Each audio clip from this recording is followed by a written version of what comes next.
Hi guys, কেমন আছো সবাই? আশা করি ভালোই আছো।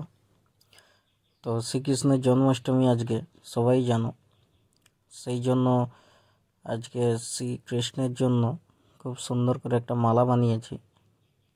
তো মালাটা সবাই দেখো কীরকম হয়েছে। ভালো লাগলে অবশ্যই লাইক, শেয়ার, কমেন্ট করবেন, যাতে এরকম ভিডিও আবারও আনতে পারি। অবশ্য মালার কাজ আমি জানি টুকটাক, তাই মালাটা গাঁথতে বসেছি। মালাটা দেখতে থাকো সবাই, ভালোই লাগবে। মালাটা হচ্ছে, এটা হচ্ছে টগরের কুঁড়ি আর গোলাপ, আর এটা হচ্ছে মুরগাই, যেটা ভাঙা হচ্ছে এটা হচ্ছে মুরগি লোটা, আর সঙ্গে প্যারাগাস পাতা ইত্যাদি দিয়ে মালাটা তৈরি হবে। তো শেষ পর্যন্ত সবাই দেখো মালাটা গাঁথছি কীরকমভাবে গাঁথা হয়। আশা করি সবারই ভালো লাগবে। আজকে জন্মাষ্টমী, তাই সেই উপলক্ষে মালাটা গাঁথা। বাড়িতে মন্দিরে পুজো, আমি আগের বছরও গেঁথেছিলাম, তো তার ভিডিওটা করা নেই, এবারেও একটা গাঁথলাম, ভালো লাগলো।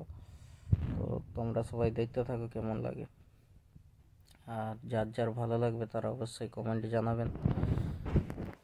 যারা আমার চ্যানেলে নতুন তারা অবশ্যই লাইক করবেন, সাবস্ক্রাইব করবেন চ্যানেলটাকে, এরকম ভিডিও আরও অনেক দেখার জন্য। সকাল থেকেই বসেছি মালাটা করার জন্য, অনেকটাই সময় লেগে গেছে। আসলে অনেক দিন মালাটা গাঁথা হয়নি, তাই অনেকটাই সময় লেগে গেল। তো সময় লাগলেও মালাটা খুব সুন্দরই হয়েছে। এইভাবে আমি একটা একটা করে ফুল বেঁধে বেঁধে মালাটা করেছি। আর এরকম মালা কজন গাঁথতে পারো সেটাও তোমরা জানাবে। মালা গাঁথতেটা যতক্ষণ গাঁথছিলাম খুব ভালোই লাগছিল। মালাটা অনেক দিন গাঁথিনি, তো গাঁথতে গাঁথতে সুতোটা পচকে ছিল, ছিঁড়ে যাচ্ছে সুতোটা।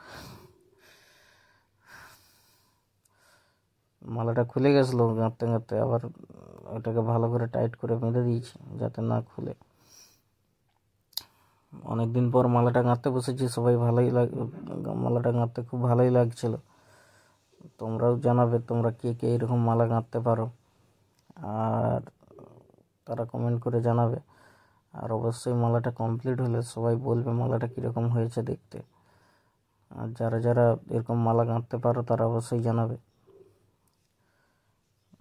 আর যারা যারা মালা লাগবে তারাও জানাবে, মালা যদি কারো লাগে গেঁথে দেব।